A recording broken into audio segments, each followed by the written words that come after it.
I'm having a conversation with my bestie, and it's a really riveting conversation. And he and I have chatted many times about uh, uh, being more uh, letting people in on our conversations. We've even flirted with the idea of having a podcast.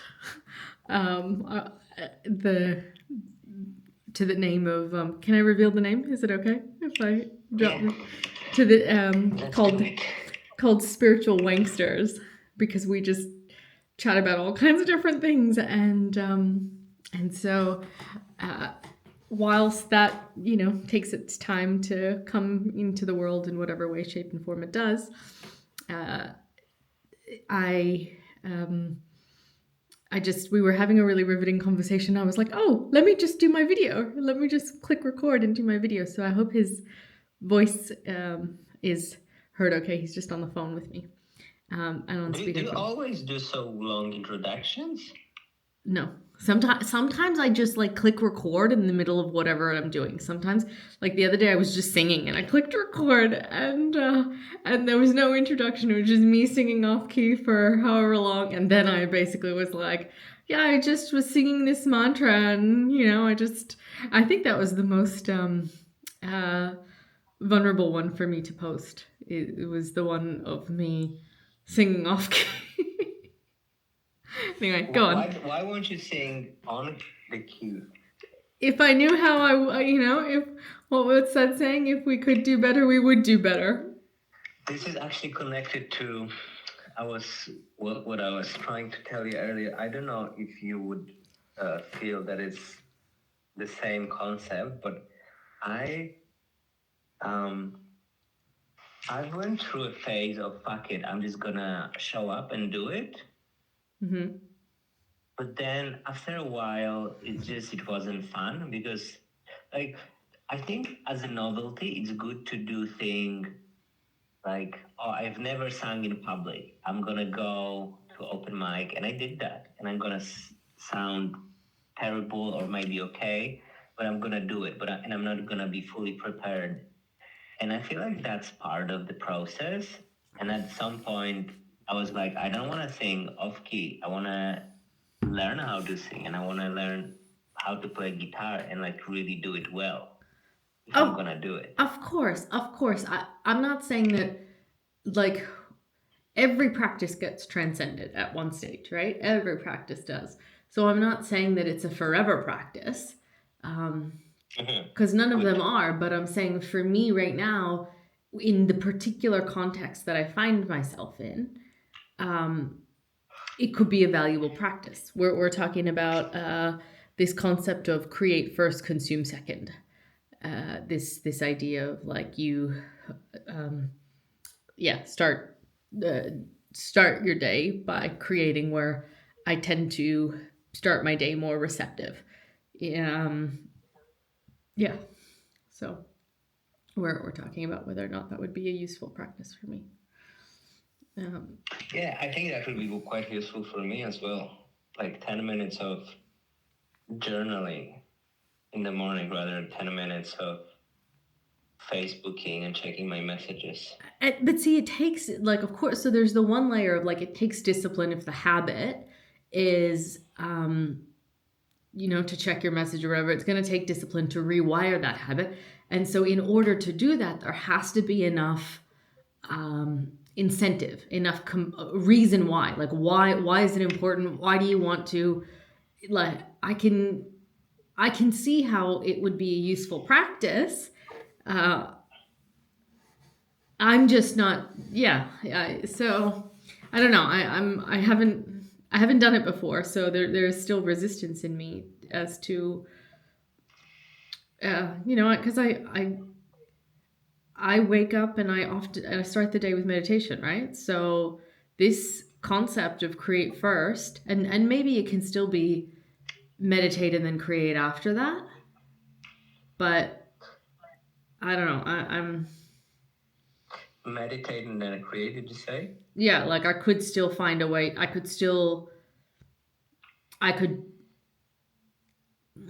I could meditate and then do the create first, rather than, because my current routine, my current practice is I meditate and then I check my phone. Right? So Yeah, the that discipline is like I don't check my phone until after meditation, but then I check my phone. And then I'm in like responding to messages and you know, what? Yeah, I like the idea of meditate and then create. create. And so it's like inserting a thing in there, then into that I guess morning practice is meditate, create, and then you can check your phone and go to messages or do whatever, right? Like, Yeah, that's what I was trying to like remind you of, because it seemed like the creation can be coming from like nothing, that you're just gonna do it for the sake of doing it. But then if you're gonna meditate, there's gonna be um something of like substance. yeah, That's yeah, what I'm imagining. yeah, of course. I mean, but also it would be the creation bit can also be along the lines of do you remember that book, The One Thing? Like, what's the one thing that I could do today that would make everything else um, easier or unnecessary? Was one of the biggest like productivity books in I don't know it was on the bestsellers list and it was a big productivity book for a long time. I don't know this one. It's a small yellow book. I'm pretty sure I gave you a copy because Mikey's and I each had one, so we had an extra. What's the title? It's called The One Thing. It's I called The don't think One I've Thing. ever seen it. Okay. Well, it's a pretty thin book. It's easy to read. Like I read it on a plane. Um, but and I recommended that to clients many times when they were faced with the idea of decision making, struggling to make decisions. Oh, but this is interesting actually. This is a Yes. um, there's a Michael Singer satsang talk on decision making, and basically the question that he invites someone to ask when they're struggling with making a decision is, why do you care? Why do you care? And the reason this is so interesting is because the purpose is to corrode the one who does, right? Like, who's the one who cares? Who's the one who's attached to a certain outcome? Who's that one? So it's like talking to ego directly and being like, oh, this is not that important actually. Right. And most decisions come from that space of, and then you can parse out what's like truly soul calling, like in terms of, and then it doesn't feel like a decision. It's not even a decision making situation. It's like, this is just what's happening. This is just, Yeah. like I didn't make a decision to do these videos. It was just kind of like, this is happening now because it was something shifted energetically. And so if you let go enough, truth will just emerge, right? You let go of the crap, the truth is already there underneath. So I really like that question. Why do you care? I like it. Yeah, me too. Me too. Cool. Yeah. Cool. Yeah. Hmm. Well, that was a lovely discussion on optimization, productivity, decision making, all of these things. Yes. More to come. More to come. More to come. Well, I'm gonna. And do you have more you want to say on this, or because I'm No, feeling I feel like it's complete? Yeah. complete. Yeah, there was the thing that I want to like, even like creating with a purpose, not just creating for the sake of creating. And I feel like we covered that well. Yeah. Well, that's the whole concept of the one thing is like, well, what's your intention? What's it for? And who, but the question, like the Michael Singer's piece is really important because it's like, who is the one who cares? Like, why do you care? Why do you care? We'll help tease out, um, yeah, whether it's just ego wank or something else, you know? So Hmm. something deeper Oh, than that. I'm glad that we did it. I feel like I had a bit of resistance because of my tiredness. Now I can go and do the things. Yeah. Okay. You know what I want to do? I put it. Do you know spatchcock chicken? No. Like boneless chicken. Like when you just get the like whole chicken but without bones. Oh, no, I don't know that, but okay.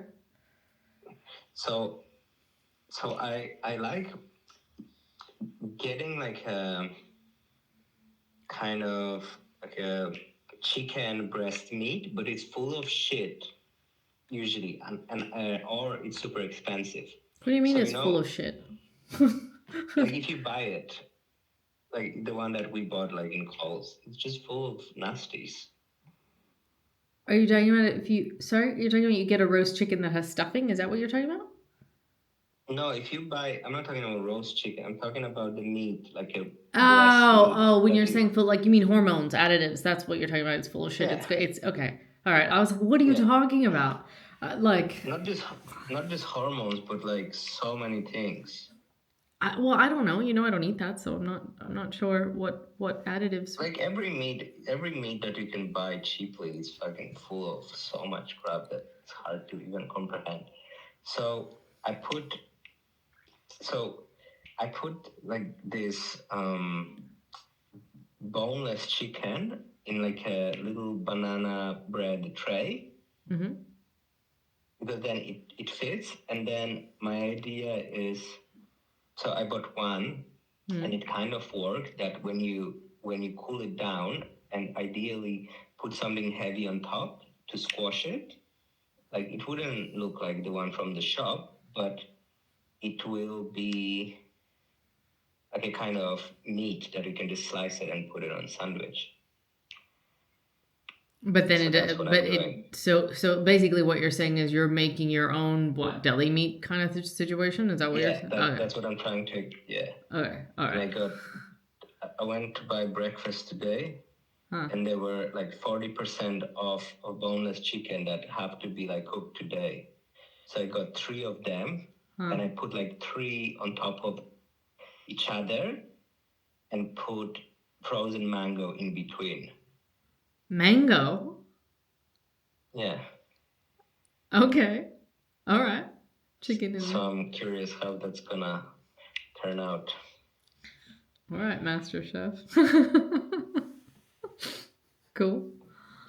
You Cool. know me. Cool. Cool. All right. Fair enough. Fair enough. I'm gonna go. I need to create things. Oh yeah, you go and you create, you creatrix. That's right. That's right. Okay. Okay. I'm gonna go create two, if you Okay. need to know. All right. Enjoy. Enjoy. Love you. Bye.